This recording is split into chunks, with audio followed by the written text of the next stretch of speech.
Olha, na biologia molecular, o grande desafio sempre foi esse. Como é que a gente consegue ver e mais, medir aquilo que é invisível a olho nu?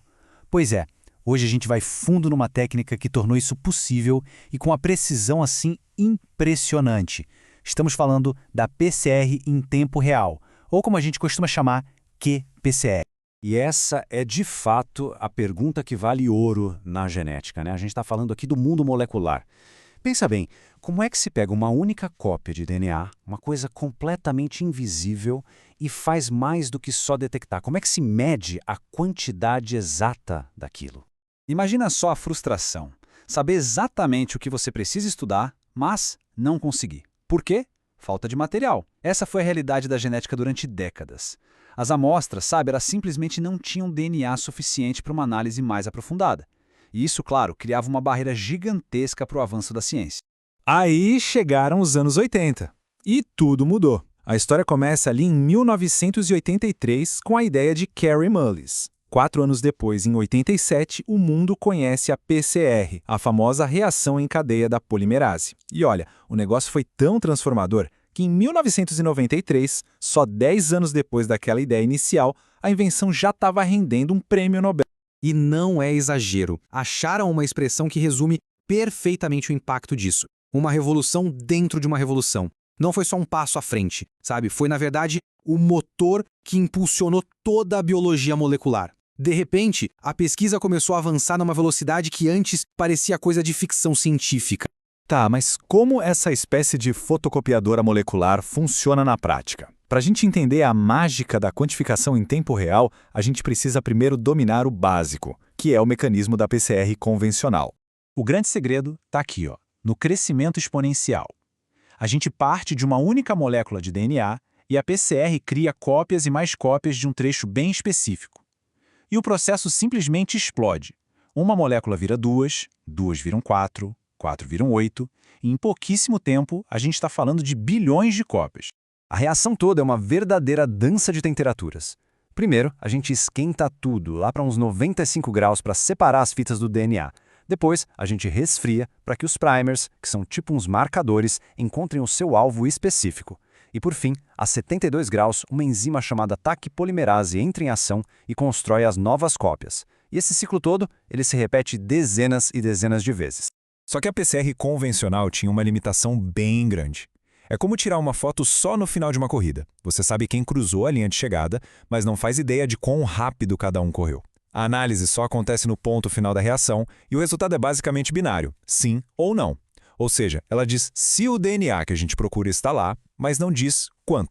E para enxergar esse resultado de sim ou não, ainda era preciso um passo extra: a eletroforese em gel. A gente pegava o material da reação, colocava num gel e uma corrente elétrica fazia a separação do DNA. Aquelas bandas brilhando sob luz UV confirmavam o sucesso da amplificação. Funciona, claro, mas adiciona tempo, trabalho e mais complexidade ao processo. Foi justamente essa necessidade de ir além do sim ou não que impulsionou a próxima grande evolução. A ciência precisava de uma resposta para a pergunta: mas quanto? E é exatamente aqui que a PCR em tempo real, a qPCR, entra para resolver esse problema. A grande virada de chave está toda aqui.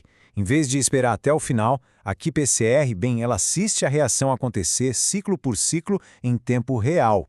Isso não só elimina de vez a etapa do gel, mas o que é mais importante, transforma uma resposta de sim ou não em um número preciso, uma quantidade exata. A mágica por trás disso tem nome: fluorocromos. Pensa neles como se fossem umas lâmpadas bem pequenas que só acendem quando se ligam ao DNA que acabou de ser criado. Então, a cada ciclo, mais DNA é produzido, mais lâmpadas se acendem e o brilho vai ficando cada vez mais forte. E claro, para medir esse brilho, o equipamento de qPCR tem um sensor óptico super sensível. A cada ciclo, ele mede a intensidade da luz que está sendo emitida dentro do tubo e manda essa informação direto para o computador, que já vai gerando um gráfico em tempo real. Bom, o resultado mais importante que sai de tudo isso é um número chamado ciclo limiar, ou simplesmente CT. Pensa nele como o momento exato em que o brilho na amostra fica forte o suficiente para ser detectado com segurança, se destacando de qualquer ruído de fundo. É o dado principal da qPCR. E é aqui que a quantificação acontece de verdade. A lógica é inversa e é bem direta. Quanto mais DNA você tem na amostra inicial, mais rápido o brilho vai aparecer. E isso significa um valor de CT baixo. Agora, se você começa com pouco DNA, vai levar mais ciclos para o sinal ser detectado, resultando num CT alto. Simples assim e extremamente poderoso.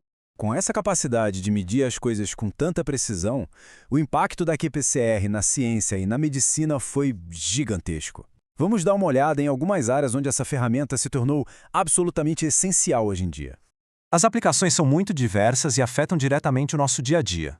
Por exemplo, na medicina, a qPCR mede a carga viral em pacientes com HIV ou hepatite, ou ajuda no diagnóstico de doenças genéticas.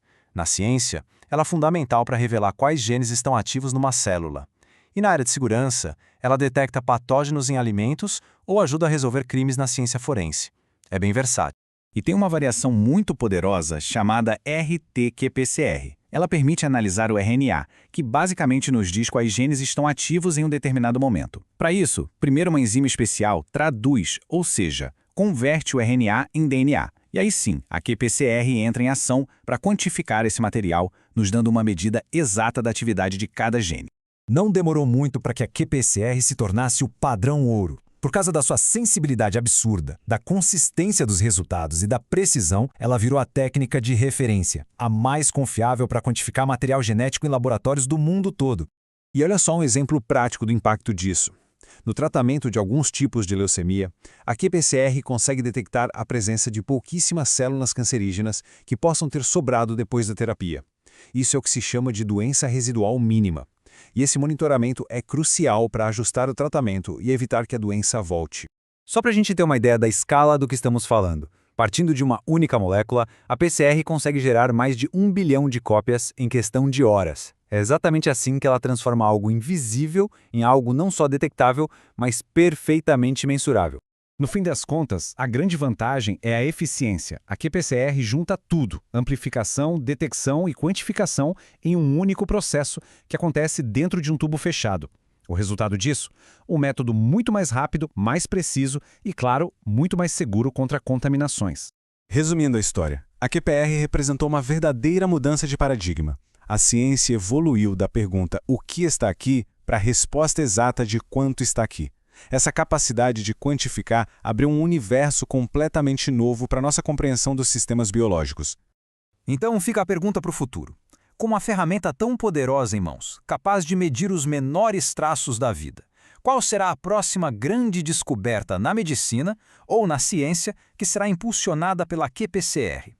As possibilidades sinceramente parecem tão vastas quanto o próprio código genético.